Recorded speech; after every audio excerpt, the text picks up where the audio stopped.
Telangana CM Revanth Reddy మాట్లాడుతున్నారు. కల్వకుర్తి నియోజకవర్గ Congress party కార్యకర్తలకు నాయకులకు మనస్ఫూర్తిగా ధన్యవాదాలు, కృతజ్ఞతలు. జూపల్లి కృష్ణారావు గారు చెప్పినట్టు ఢిల్లీకి రాజైన తల్లికి కొడుకే అన్నట్టుగా నేను జడ్పీటీసీగా, శాసన మండలి సభ్యుడిగా, శాసన సభ్యుడిగా, పార్లమెంట్ సభ్యుడిగా ఈనాడు తెలంగాణ రాష్ట్రానికి రెండవ ముఖ్యమంత్రిగా ఏ బాధ్యత చేపట్టినా, ఎంత ఎత్తుకు ఎదిగినా నేను నల్లమల్ల బిడ్డనే, నేను మీ సోదరుడినే. నాకు ఏ హోదా వచ్చినా నా ఎదుగుదలకు కారణమైన ఈ నల్లమల ప్రాంతాన్ని, ఈ కల్వకుర్తి నియోజకవర్గ ప్రజల్ని నేను ఎప్పటికీ గుర్తుపెట్టుకుంటానని చెప్పి ఈ సందర్భంగా తెలియజేస్తున్నా. మిత్రులారా, జైపాల్ రెడ్డి గారి గురించి మాట్లాడాలి అంటే ఆలోచన చేసి మాట్లాడాల్సి ఉంటుంది. వారు ప్రజాప్రతినిధిగా కాదు, వారు ఒక పార్టీ నాయకుడిగా కాదు, వారు ఒక సిద్ధాంతకర్తగా ఈ దేశ రాజకీయాలను ఏ విధంగా సిద్ధాంతం వైపు మళ్లించాలో అందులో లోతైన విశ్లేషణ చేసి వారు 4 సార్లు శాసనసభ్యుడిగా ఈ కల్వకుర్తి ప్రాంతం నుంచి, 5 సార్లు లోక్సభ సభ్యుడిగా, 2 సార్లు రాజ్యసభ సభ్యుడిగా, 1969లో మొట్టమొదటిసారి శాసనసభ్యుడిగా ఎన్నికై వారి చివరి శ్వాస వరకు ప్రజా జీవితంలో ఉండి, వారికి అధికారం ఉన్నా లేకపోయినా వారు ఎప్పుడు సిద్ధాంతాలను వదలలేదు, ప్రజా సమస్యలను ప్రస్తావించకుండా ఊరుకోలేదు. చాలామంది నాయకులు పార్టీలు మారినప్పుడు పదవులను దృష్టిలో పెట్టుకొని ఎన్నికల్లో నెగ్గడానికి ఆలోచన చేస్తారు. కానీ విధిలేని పరిస్థితిలో రాజకీయాలలో జరిగిన పరిణామాలను దృష్టిలో పెట్టుకున్నప్పుడు జైపాల్ రెడ్డి గారు తన నిర్ణయాన్ని సిద్ధాంతపరంగా, తన నమ్మిన సిద్ధాంతం కోసం గెలిచినా ఓడినా నమ్మిన సిద్ధాంతాన్ని, ఆ సిద్ధాంతాన్ని పాటించే రాజకీయ పార్టీలో చేరాలి అని వారు ముందుకు సాగిన ఈ కల్వకుర్తి ప్రాంతం ప్రజా సమస్యల పరిష్కారంలో సిద్ధాంతాల ప్రాతిపదికన రాజకీయాలను చూసింది. ఒక ఎడమ కృష్ణారెడ్డి గారు కావచ్చు, ఒక దాప గోపాల్ రెడ్డి గారు కావచ్చు, ఒక మహేంద్రనాథ్ గారు కావచ్చు, ఉత్తమ పార్లమెంటేరియన్ కీర్తిశేషులు జైపాల్ రెడ్డి గారు కావచ్చు. ఏ రోజు కూడా పదవులతోని వాళ్లకు గౌరవం రాలే, వాళ్లతోనే పదవులకు వన్నె వచ్చింది, గౌరవం తెచ్చింది. వారు ఆ పదవిలో ఉంటే ఆ పదవి గౌరవమే పెరిగింది తప్ప వాళ్ళ హోదా పెరిగినట్టుగా వాళ్ళు ఎప్పుడు భావించలే. అందుకే మిత్రులారా, అప్పుడప్పుడు కల్వకుర్తి నుంచి నన్ను కలవడానికి వచ్చే సర్పంచులను, గ్రామస్థాయి నాయకులతో నేను అంటుంటా, అయ్యా రాజకీయాలను, సిద్ధాంతాలను జైపాల్ రెడ్డి గారు మీకు ఎక్కువ నేర్పించిండ్రు, మీరు కల్వకుర్తి స్థాయి కాదు జాతీయ స్థాయి రాజకీయాల గురించి మాట్లాడడంలో దిట్టగా మారినరు, మీతో వాదించి గెలవడం కష్టము, మీరేదన్నా పని అడిగితే చేసి పెడతామని నేను అంటుంటా. అందుకే ఈ ప్రాంతంలో ఉన్న తండాల నుంచి మొదలు పెడితే మారుమూలలో ఉన్న గ్రామ పంచాయతీల సర్పంచుల వరకు రాజకీయాలను విశ్లేషించడంలో ఈ కల్వకుర్తి ప్రజా ప్రతినిధులకు ఒక ప్రత్యేకత ఉన్నది. ఈ ప్రాంతంలో ఈ రోజు కూడా జైపాల్ రెడ్డి గారు మన మధ్యత లేకపోయినా చాలా మంది కలిసినప్పుడు, నన్నే కాదు ఎవరిని కలిసినా, భారత్ జోడోలో రాహుల్ గాంధీ గారిని కలిసినప్పుడు కూడా చాలా మంది గర్వంగా వాళ్ళు రాహుల్ గాంధీ గారికి, సార్ మేము జైపాల్ రెడ్డి గారి అనుచరులము, మేము జైపాల్ రెడ్డి గారి శిష్యులమని గర్వంగా చెప్పుకోవడం నేను చూసిన వారు నేర్పించిన విలువలు, వారు ప్రజల కోసం పనిచేయాల్సిన విధానాన్ని ఈ కల్వకుర్తి ప్రాంతంలో ప్రజాప్రతినిధుల్లో ఈ రోజు కూడా మనం చూడొచ్చు. అందుకే మిత్రులారా, ఆ మధ్యకాలంలో కాంగ్రెస్ పార్టీ సీనియర్ నాయకులు తెలంగాణ రాష్ట్రం ఇచ్చినా ఎందుకు 2014లో కాంగ్రెస్ పార్టీ అధికారంలోకి రాలేదు అని నన్ను అడిగాను. నేను ఒక విశ్లేషణ చెప్పిన, రాష్ట్రం అయితే ఇచ్చిండ్రు కానీ ఆ రాష్ట్రానికి నాయకత్వం వహించాల్సిన నాయకుడు పేరు తెలంగాణ ప్రజలు మీరు చెప్పకపోవడం వల్ల కాంగ్రెస్ పార్టీ ఒకవేళ అధికారంలోకి వస్తే ఎవరు ఈ తెలంగాణ రాష్ట్రానికి మొదటి ముఖ్యమంత్రి అవుతారో ప్రజలకు మీరు చెప్పకపోవడం వల్లనే కాంగ్రెస్ పార్టీకి నష్టం జరిగింది. ఒకవేళ 2014లో ఈ తెలంగాణ రాష్ట్రానికి మొదటి ముఖ్యమంత్రిగా కీర్తిశేషులు జైపాల్ రెడ్డి గారిని ప్రకటించి ఈ కల్వకుర్తి అసెంబ్లీ ఎన్నికల్లో వారు పోటీ చేసి ఉంటే తప్పకుండా 2014లో కాంగ్రెస్ పార్టీ అధికారంలోకి వచ్చి ఉండేది. ఇది పార్టీ విధానపరమైన లోపం ఆ రోజు జరిగింది.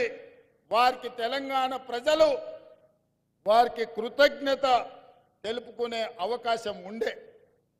ఎందుకు నేను ఈ మాట ఈ వేదిక మీద నుంచి చెప్తున్నా అంటే, ఈ మధ్యకాలంలో 2023 బడ్జెట్ సమావేశాలలో నరేంద్ర మోడీ గారు మాట్లాడుతూ కాంగ్రెస్ పార్టీ తెలంగాణ బిల్లును పార్లమెంటు తలుపులు మూసి లైవ్ కట్ చేసి ఆమోదింపజేసుకున్నారు, తల్లిని చంపి బిడ్డను కాపాడినరు అని నరేంద్ర మోడీ గారు ఒక తీవ్రమైన ఆరోపణ చేసింది.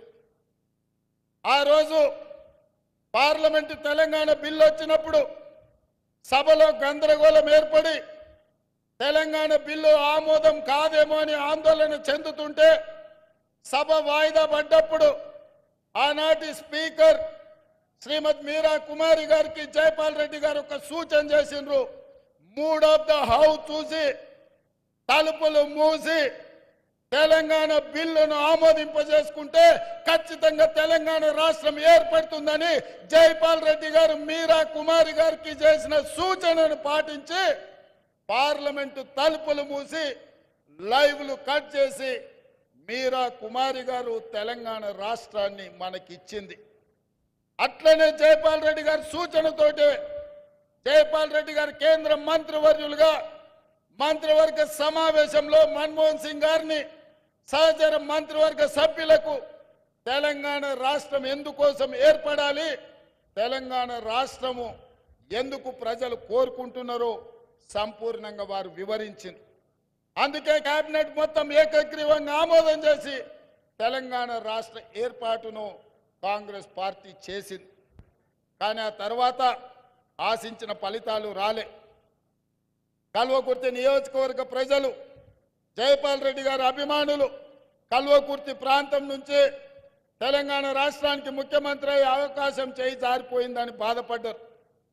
కానీ 10 సంవత్సరాల కాలక్రమంలో ఈ ప్రాంతం నుంచి ఒకనాడు కల్వకుర్తి నియోజకవర్గంలో భాగమైన మేడ్చల్ మండలంలో 2006 సంవత్సరంలో మీ అభిమానంతో మీరు గుండెల్లో పెట్టి చూసుకొని మీరు భుజాల మీద మోసి మొట్టమొదటిసారి జిల్లా పరిషత్ మెంబర్గా ఇండిపెండెంట్గా నన్ను గెలిపిస్తే ఆనాడు మేడ్చల్ మండలంలో మీరు నాటిన మొక్క ఈనాడు వృక్షమై తెలంగాణ రాష్ట్రానికి ముఖ్యమంత్రి అయి మీ ముందు నిలబడ్డాడు. ఈ కల్వకుర్తి ప్రాంతం నుంచే మీ బిడ్డ ఈరోజు ఈ తెలంగాణ రాష్ట్రానికి ముఖ్యమంత్రి అయింది. అందుకే మిత్రులారా, మా నారాయణ రెడ్డి గారు అడిగినారు, వారు ఎకరు పెట్టిన అభివృద్ధి కార్యక్రమాలను చూస్తే బట్టి విక్రమార్క గారు ప్రవేశపెట్టిన 2,91,000 కోట్లు నేను కల్వకుర్తికే ఇచ్చిపోవాల్సి వస్తుంది.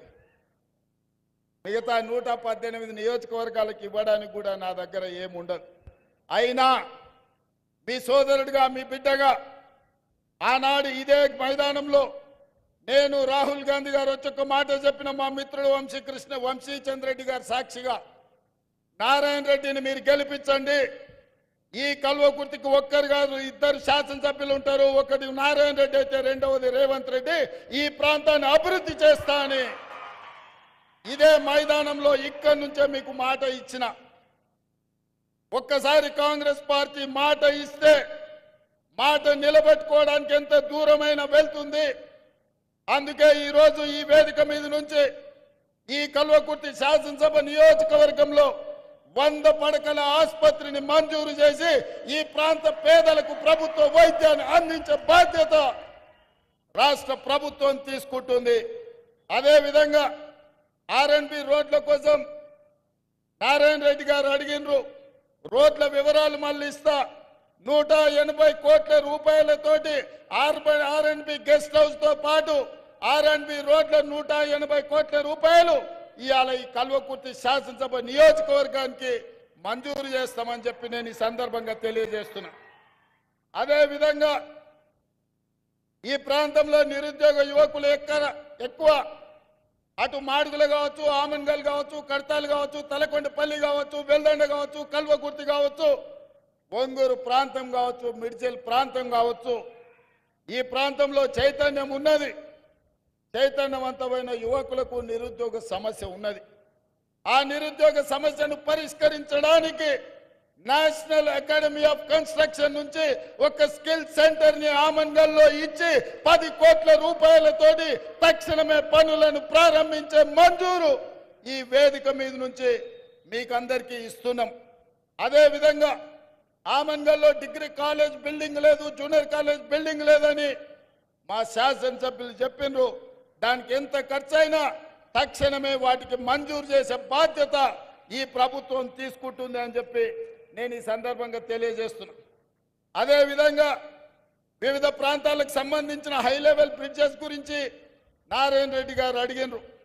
కల్వకుర్తి శాసనసభ నియోజకవర్గంలో 5 హై లెవెల్ బ్రిడ్జిలు 15 కోట్ల రూపాయలతో మంజూరు చేసి మీ సమస్యల్ని పరిష్కరించే బాధ్యత ఈరోజు కాంగ్రెస్ పార్టీ తీసుకుంటుంది. అదేవిధంగా మాడుగుల మండలం జైపాల్ రెడ్డి గారి సొంత గ్రామం. అందుకే మాడుగుల మండలానికి మండల కేంద్రంలో అండర్ గ్రౌండ్ డ్రైనేజ్ మొత్తం మాడుగుల గ్రామంలో అండర్ గ్రౌండ్ డ్రైనేజ్ ఇచ్చే బాధ్యత కాంగ్రెస్ పార్టీ తీసుకుంటుంది, ఎన్ని నిధులైనా సరే. అదేవిధంగా మాడుగుల మండలంలో ఎడ్యుకేషనల్ ఇన్స్టిట్యూట్స్, గ్రామస్థాయి పాఠశాలల్లో కనీస వసతులు లేవు. అందుకే మాడుగుల మండలంలో ఉన్న ప్రభుత్వ పాఠశాలలో కనీస వసతులను మెరుగుపరచడానికి ఒక్క మాడుగుల మండలానికి 10 కోట్ల రూపాయలను మంజూరు చేసి మాడుగుల్లో చదువుకునే పేదల పిల్లలకు ఖచ్చితంగా సహాయాన్ని అందించే బాధ్యత కాంగ్రెస్ పార్టీ తీసుకుంటుంది. అదేవిధంగా పంచాయతీరాజ్ రోడ్లు ఇంతకుముందే రవీంద్ర నాయక్ మాజీ పార్లమెంట్ సభ్యులు వచ్చి నాకు ఒక మాట చెప్పారు. ఒకనాడు లంబాడాలు బీసీలో ఉంటే ఎస్టీల జాబితాలో చేర్పించాలని ఆనాడు ఎమ్మెల్యేగా పార్లమెంట్లో అసెంబ్లీలో రాణిస్తున్న జైపాల్ రెడ్డి గారు మమ్మల్ని పిలిచి చెప్పి లంబాడాలను బీసీలో నుంచి ఎస్టీలకు మార్పించడానికి ఆనాడు ఇందిరాగాంధీ గారిని ఒప్పించి లంబాడ సోదరులను ఎస్టీలలో చేర్పించిండ్రని చెప్పి ఇంతకుముందే రవీంద్ర నాయక్ గారు చెప్పారు. అందుకే ఈ వేదిక మీద నుంచి కల్వకుర్తి శాసనసభ నియోజకవర్గంలో ఉన్న అన్ని తండాలు గ్రామ పంచాయతీలుగా మారిన అన్ని తండాలకు తప్పకుండా మీ మండల కేంద్రానికి బీటీ రోడ్లు వేసే బాధ్యత, తండాలను అభివృద్ధి చేసే బాధ్యత ఈరోజు ఈ వేదిక మీద నుంచి తెలంగాణ రాష్ట్ర ప్రభుత్వం తీసుకుంటుంది. ఎన్ని కోట్ల రూపాయలైనా కూడా ఖర్చు పెట్టి తప్పకుండా ఈ కార్యక్రమాన్ని చేస్తుంది. అందుకే మిత్రులారా, కల్వకుర్తి శాసనసభలో ఉన్న అన్ని గ్రామ పంచాయతీల నుంచి మండల కేంద్రానికి బీటీ రోడ్లు వేసే బాధ్యత కాంగ్రెస్ పార్టీ తీసుకుంటుంది. మండల కేంద్రాల నుంచి జిల్లా కేంద్రానికి డబుల్ రోడ్ వేసే బాధ్యత కాంగ్రెస్ పార్టీ తీసుకుంటుంది. ఇదే కాదు, జిల్లా కేంద్రం నుంచి రాష్ట్ర రాజధాని హైదరాబాద్ నగరానికి 4 లేన్ రోడ్లను వేసే బాధ్యత కాంగ్రెస్ పార్టీ తీసుకుంటుంది. ఇదే కాకుండా హైదరాబాద్ శ్రీశైలం రోడ్డు, ముఖ్యంగా కల్వకుర్తి నుంచి హైదరాబాద్ వరకు విపరీతమైన రద్దీ పెరిగింది, ప్రమాదాలు జరుగుతున్నాయి. మొన్న ఢిల్లీ వెళ్ళినప్పుడు నేను కోమటిరెడ్డి వెంకటరెడ్డి గారు నితిన్ గడ్కరీతో మాట్లాడి హైదరాబాద్ కల్వకుర్తి శ్రీశైలం జాతీయ రహదారిని 4 రోడ్ల లేన్గా రోడ్డు మంజూరు చేయించడానికి మాట్లాడినాం. తొందరలోనే హైదరాబాద్ కల్వకుర్తి వరకు 4 లేన్ రోడ్డును అభివృద్ధి చేసే బాధ్యత కాంగ్రెస్ పార్టీ తీసుకుంటుంది. అదేవిధంగా మిత్రులు, నేను చదువుకున్న పాఠశాల తాండ్ర గురించి గుర్తు చేసిండ్రు. మా నారాయణ రెడ్డి అక్కడ 50 లక్షలే అడిగిండు.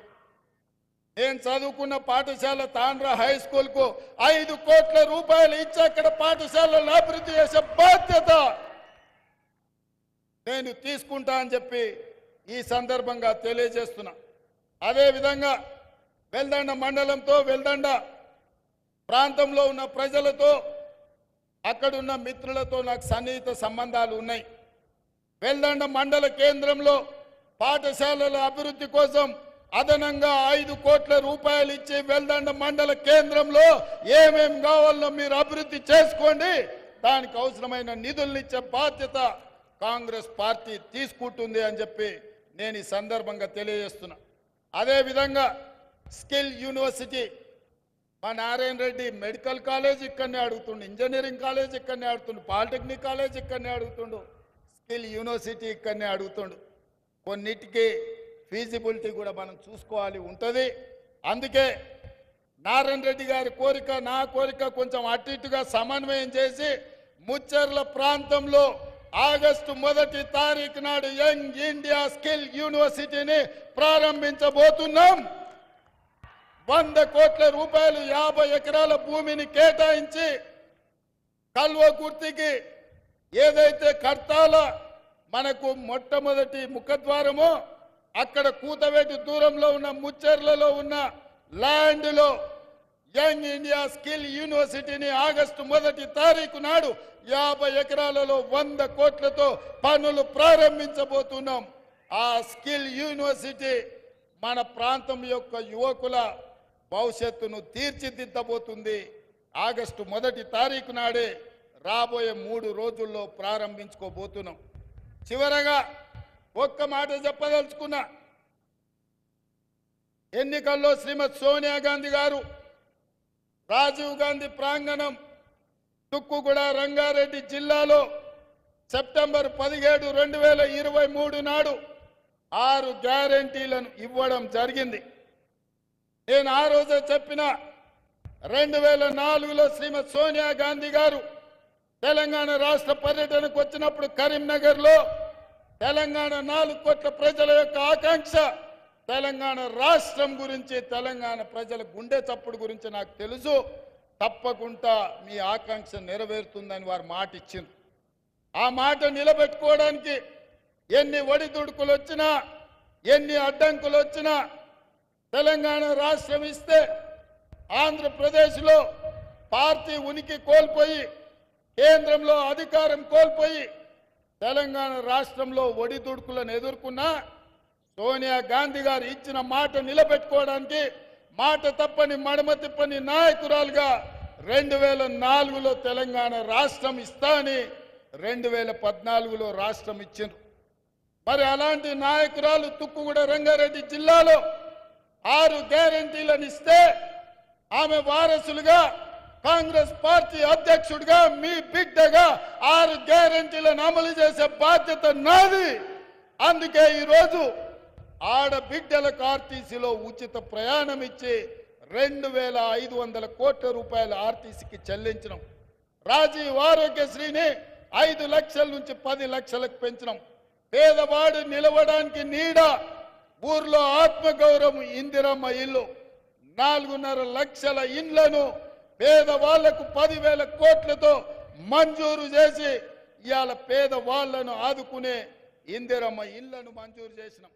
ఇదే కాదు, ఆడబిడ్డలకు కట్టెలపై కష్టాలు తీర్చాలని, వాళ్ళ కన్నీళ్లు తూడవాలని 1200 రూపాయలు ఉన్న సిలిండర్ను ఇవాళ 500 రూపాయలకే ఆడబిడ్డలకు ఇంటి దగ్గర ఇచ్చి ఆడబిడ్డల కన్నీళ్లు దూర్చే బాధ్యత ఇవాళ ఈ ప్రభుత్వం తీసుకున్నది.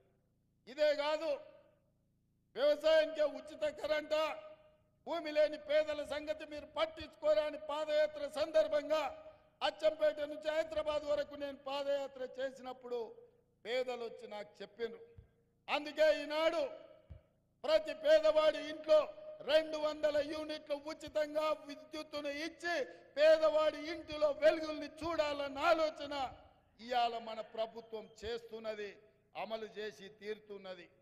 అదేవిధంగా మిత్రులారా, రైతు రుణ మాఫీ పార్లమెంటు ఎన్నికల్లో ఓ సన్నాసి దూలం లెక్క పెరిగిండు కానీ దూడకున్న బుద్ధి కూడా లేదు.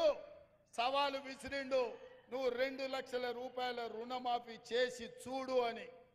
నేను చెప్పిన ఆగస్టు నెలలో తప్పకుండా 2 లక్షల రూపాయల రైతు రుణమాఫీ చేసి రైతుల రుణం తీర్చుకుంటా అని సవాలు విసిరి ఆగస్టు రాకంటే ముందే 1 లక్ష రూపాయల రైతు రుణమాఫీ చేసి పేదవాళ్ళ ఖాతాలో 6,093 కోట్ల రూపాయలు ఇప్పటికే చేసిన. ఈ రోజు ఈ వేదిక మీద నుంచి తెలంగాణ రాష్ట్రంలో ఉన్న లక్షలాది మంది రైతాంగానికి నేను మాట ఇస్తున్నా, జూలై 31 తారీఖు దాటకంటే ముందే 1,50,000 రూపాయలు ఉన్న ప్రతి రైతుకు మళ్ళీ రెండో విడత ఖచ్చితంగా 30 తారీఖు జూలై దాటకంటే ముందే 1,50,000 రూపాయల మీ బాకీని చెల్లించి రైతు రుణం తీర్చుకుంటా అని చెప్పి ఈ కల్వకుర్తి గడ్డ మీద నుంచి నేను మాట ఇస్తున్నా. ఇదే కాదు, 2 తారీఖు నుంచి 14 తారీఖు వరకు నేను విదేశీ పర్యటనకు వెళ్తున్నా. వచ్చిన ఎంబడే 2 లక్షల రూపాయల వరకు రైతులకు ఉన్న రుణాలను మొత్తాన్ని ఆగస్టు నెలలో పూర్తి చేసి మీకు ఇచ్చిన మాట నిలబెట్టుకొని తెలంగాణ రైతాంగం యొక్క రుణం తీర్చి మీ రుణము తీర్చుకునే బాధ్యత ఇచ్చినందుకు మీకు కృతజ్ఞత చెప్పుకునే అవకాశం ఆగస్టు నెలలో నేను తీసుకుంటాను తెలియజేస్తున్నా. అందుకే మిత్రులారా, ఇవాళ కేటీఆర్, కేసీఆర్, హరీష్ రావు మాట్లాడుతున్నారు. కాంగ్రెస్ వచ్చింది, ఇవాళ పేదలకు కష్టాలు వచ్చినాయి. నేను చెప్పదలుచుకున్నా, పేదలకు ఎవరికి కష్టాలు రాలే, మీ కుటుంబానికి కష్టాలు వచ్చినాయి. ఆ కష్టాలను కప్పిపుచ్చుకోవడానికి పేదల మీద నెట్టే ప్రయత్నం చేస్తున్నాడు. మన అసెంబ్లీలో మాట్లాడుతూ నేను కొన్ని ప్రశ్నలు అడిగి ప్రతిపక్ష నాయకుడు రావాలి అని సూచన చేస్తే కేటీఆర్ అన్నాడు, ఆయన రాడు, మేమే వస్తాం, బామార్దులమే సమాధానం చెప్తామని. టీవీలో చూసినట్టున్నాడు. 24 తారీఖు నాడు కేటీఆర్ మాట్లాడింది. 25 తారీఖు నాడు పొద్దున్నే 12 గంటలకు అసెంబ్లీ ఉంటే 11:30కి వచ్చి కూర్చున్నాడు కేసీఆర్. వీడు తిక్కలోడు, అసలే తిరణాలకు పోతే ఎక్కడానికి దిగడానికి సరిపోయింది అన్నట్ల వీడు ఏం చేసి వస్తాడో, వీడికి చేతికిస్తే ఇది ఎక్కడ పోద్దా అని వచ్చి పొద్దున్నే అసెంబ్లీలో కూర్చున్నాడు. అంటే కొడుకేమో రాడంటాడు, తండ్రి ఏమో పొద్దున్నే వచ్చి కూర్చుంటాడు. అంటే ఇవాళ వాళ్ళ మధ్యలో సమన్వయం లేదు. అధికారం కోల్పోయిన బాధ కొట్టొచ్చినట్టు కనిపిస్తుంది. అదే కాకుండా మన ఆయన మేడిగడ్డ గోదావరి ప్రాజెక్టులను పరిశీలించడానికి పోయిండు. మా దగ్గర బాలయ్య అనే డ్రైవర్ ఉంటాడు. వాళ్ళ కొడుకు అక్కడ ఇక్కడ అడావిడిగా తిరుగుతున్నాడు. వాడు 10వ తరగతి పాస్ అయింది కానీ వాడికి ఏందో ఈ తిరుగుళ్ళు అలవాటు. ఊరికే టీవీ చూస్తున్నాడు. కేటీఆర్ ఉన్నాడా సార్ అంటుండు.